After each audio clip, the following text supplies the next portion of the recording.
Connaissez-vous véritablement Disney? Ses 350 séries, ses 500 films, ses parcs à thème. Ces lieux remplis de joie et de bonheur, là où les rêves deviennent réalité. Mais Disney possède aussi une part de mystère. Avez-vous déjà entendu dire que la société Disney est responsable d'au moins une ville fantôme? Disney aurait construit Treasure Island, dans la baie de Baker dans les Bahamas. Ce n'était pas une ville fantôme au départ.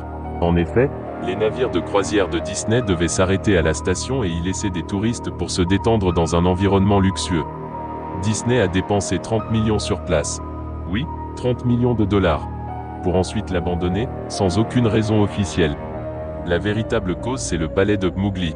Près de la ville de bord de mer d'Emerald Hill en Caroline du Nord, Disney a commencé la construction du palais de Mowgli à la fin des années 1990. Le concept était une jungle avec, vous l'avez dit, un grand palais au centre de tout le truc. Mowgli est un enfant abandonné, dans la jungle, essentiellement élevé par des animaux et en même temps menacé, poursuivi par d'autres animaux. Le palais de Mowgli a été dès le début une entreprise controversée. Disney a acheté une tonne de terre à des prix élevés pour le projet, et il y avait effectivement un scandale autour de certains achats. Le gouvernement local a revendiqué l'exportation sur des maisons, puis ils ont vendu les propriétés à Disney. À ce moment, une maison qui venait d'être construite fut immédiatement condamnée sans la moindre explication. Une fois la construction achevée, les visiteurs ont effectivement séjourné à l'hôtel. Les habitants ont fait face à tous les désagréments habituels associés à une tonne de touristes perdus et en colère. Puis, ça s'est tout simplement arrêté. Disney a fermé le palais de Mowgli et personne n'a su quoi penser. Mais ils étaient très heureux à ce sujet. L'échec de Disney était assez drôle et merveilleux pour un grand nombre de personnes qui ne voulaient pas de ce truc. Puis, j'ai lu cet article d'une personne qui avait exploré le parc de Treasure Island et avait posté tout un blog sur tous les putains de trucs qu'il avait trouvés là-bas. Juste des trucs, laissés pour compte. Les choses cassées, défigurées, probablement ruinées par les anciens employés mécontents d'avoir perdu leur emploi. Même si de nombreuses années se sont écoulées depuis sa fermeture, j'ai pensé que ça serait cool de faire une exploration urbaine au palais de Mowgli. Prendre des photos, écrire mon expérience, et probablement voir s'il y a quelque chose que je peux prendre comme souvenir. Pendant une année, j'ai fait beaucoup de recherches sur le parc du palais de Mowgli. Du moins, j'ai essayé. Naturellement, aucun site officiel de Disney ne faisait mention de cet endroit. Tout avait été nettoyé. Plus étrange encore, apparemment, personne avant moi n'avait pensé à bloguer à propos de l'endroit ou même de poster une photo. Aucun des sites de télévision ou aucun journal local n'avait fait d'article à propos de l'endroit, mais c'était à prévoir, car ils ont tous entravé les dessins de Disney. Ils ne seraient pas du genre à montrer leur embarras devant tout le monde, vous voyez? La courte m'a mené au portail d'entrée du parc. J'étais en admiration quand je suis arrivé. D'énormes portes en bois monolithique dont les supports de côté étaient comme s'il avait été coupé dans des séquoias géants. La porte elle-même était creusée à plusieurs endroits par des insectes. Sur la porte il y avait une feuille de métal, sûrement un débris, avec des lettres peintes à la main, griffonnées en noir. Abandonné par Disney. Il était clair que certains employés voulaient faire une petite protestation. Les portes étaient suffisamment ouvertes, j'ai donc pris mon appareil photo numérique et la carte, dont le verso montrait un plan du parc, et je me mis en chemin à pied. Le terrain à l'intérieur était tout aussi envahi que la porte d'entrée. Les palmiers étaient en friche et en lambeaux entre les piles de leurs noix de coco. Les bananiers étaient dans le même cas, dans leurs déchets puants. Il y avait cette sorte de conflit entre l'ordre et le chaos, comme les rangées de fleurs soigneusement plantées et mélangées aux mauvaises herbes hautes et désagréables, et aux champignons noirs puants. Tout ce qui restait des structures extérieures avait été brisé, où il n'en restait que du bois pourrissant et des objets calcinés non identifiables. Ce qui avait sans doute été un bureau d'information ou un bar en plein air n'était plus qu'un tas de débris de toutes sortes dispersés par les vandales et ravagés par le temps. La chose la plus intéressante sur le terrain était une statue de Baloo, l'ours amical du livre de la jungle, qui se trouvait dans une sorte de cour en face du bâtiment principal. Il était figé, regardant le vide dans un stupide sourire à pleines dents, sa fourrure, recouverte de merde d'oiseaux et du lierre autour de son socle. Je me suis approché du bâtiment principal, le palais, pour découvrir l'extérieur du bâtiment couvert de graffiti là où la peinture d'origine n'avait pas été pelée et rongée. Les portes d'entrée n'étaient pas seulement ouvertes, elles avaient été retirées de leurs gonds et avaient été volées. Au-dessus des portes d'entrée, quelqu'un avait, encore une fois, peint « Abandonné par Disney. » L'intérieur du bâtiment était si frappant, si vide, je suis sûr que les gens avaient volé les ornements des murs. Tout ce qui était trop gros pour être volé. Compteurs, bureaux, faux arbres géants. qui amplifiait chacun de mes pas. J'ai vérifié le sol et je me suis dirigé à tous les endroits qui pouvaient sembler intéressants. La cuisine était comme vous imagineriez. Une usine de nourriture industrielle avec des appareils dans tous les coins, pas de frais épargnés. Tout était détruit. L'énorme chambre frigorifique, qui n'était même plus refroidie maintenant. Des crochets suspendus au plafond, probablement pour attirer les tranches de viande. Et comme je me tenais à l'intérieur depuis un moment, j'ai remarqué qu'ils se balançaient. Chaque crochet se basculait dans une direction aléatoire, mais leur mouvement était si lent et petit qu'il était presque impossible de les voir.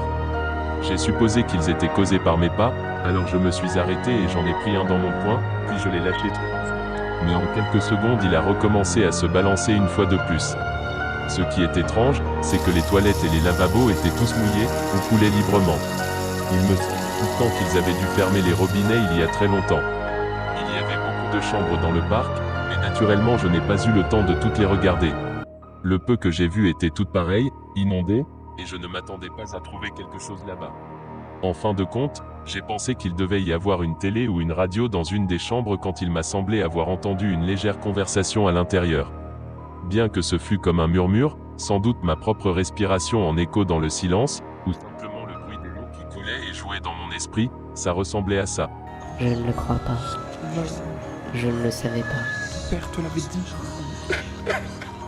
Je sais, ça semble ridicule, pourquoi j'ai pensé qu'il y avait quelque chose qui courait dans cette chambre, ou pire, des vagabonds qui étaient là et qui m'auraient probablement poignardé. En retournant aux portes devant le palais, j'ai remarqué que je n'avais pas trouvé quoi que ce soit et que j'avais perdu mon chemin. Puis, je suis retourné dans le bâtiment.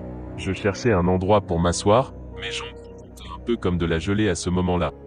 J'ai vu quelques marches près du hall du palais et j'ai décidé d'aller m'y asseoir.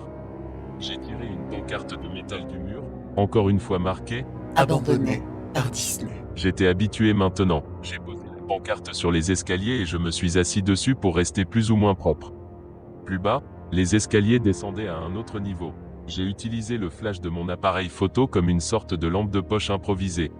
Je pouvais voir que les escaliers se terminaient sur une porte métallique avec un cadenas. Un panneau sur la porte. Un vrai panneau. Disait « Mascotte seulement. Merci ». Ça m'a ragaillardi, pour deux raisons.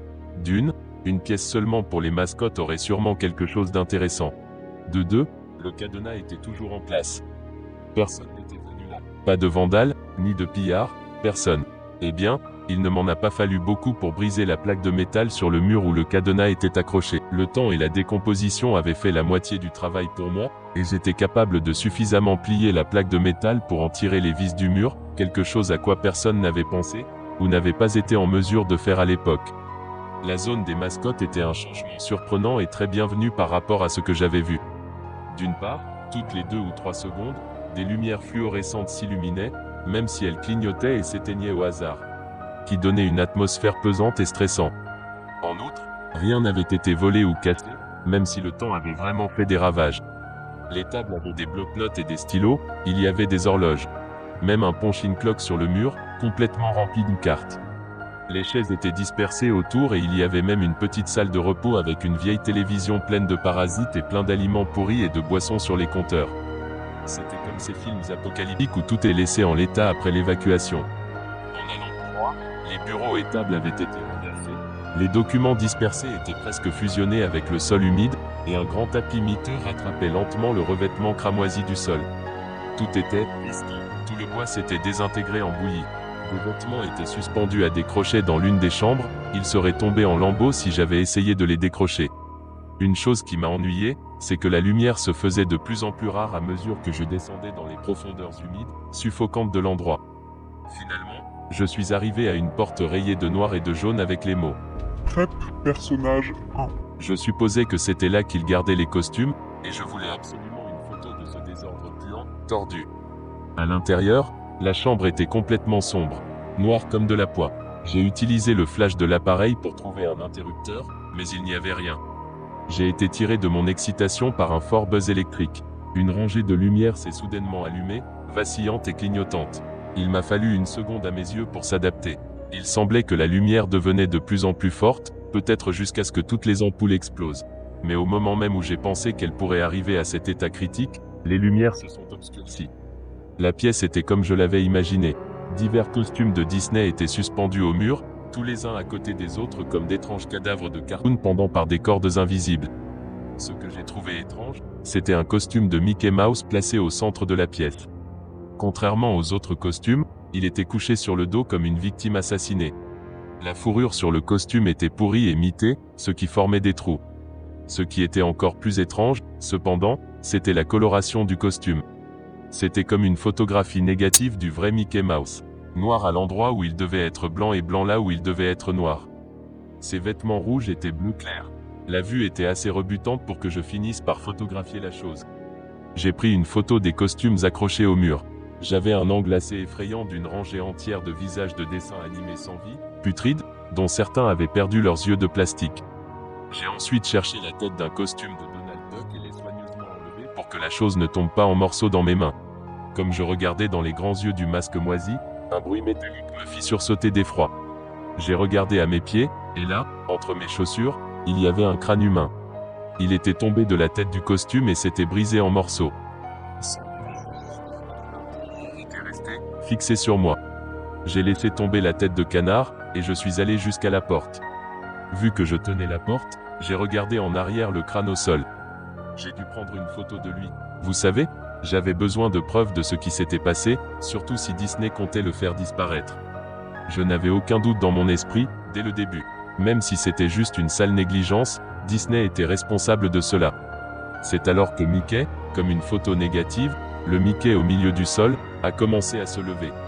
Le costume de Mickey Mouse, ou celui qui était à l'intérieur, s'est d'abord assis, puis il a commencé à se lever sur ses pieds. Il était au centre de la pièce, son faux visage me regardant fixement. J'ai simplement pu marmonner, Non. Encore et encore. les mains tremblantes, le cœur battant violemment, et les jambes claquantes, j'ai réussi à prendre l'appareil photo et à le diriger vers la créature en face de moi. L'écran de l'appareil numérique affichait seulement des pixels morts dans la forme de la chose. C'était une silhouette parfaite du costume.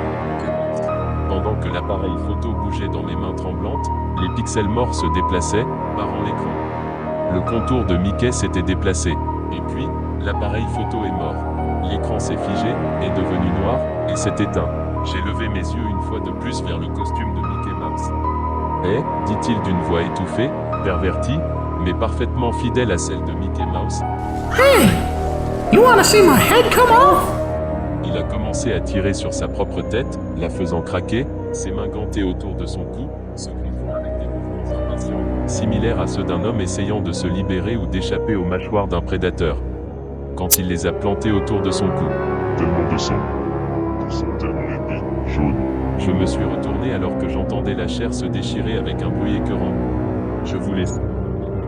Au-dessus de la porte de cette pièce, j'ai vu le message final, gravé dans le métal à coups d'ongles ou d'os. Abandoned by God. Je n'ai jamais obtenu les photos de l'appareil. Après, j'ai couru hors de cet endroit, j'ai fui pour ma santé, pour ma vie. Je savais pourquoi Disney ne voulait pas qu'on parle de ce lieu. Ce parc où les cauchemars prennent vie. Il ne voulait pas qu'un type comme moi y entre. Il ne voulait pas qu'un truc comme ça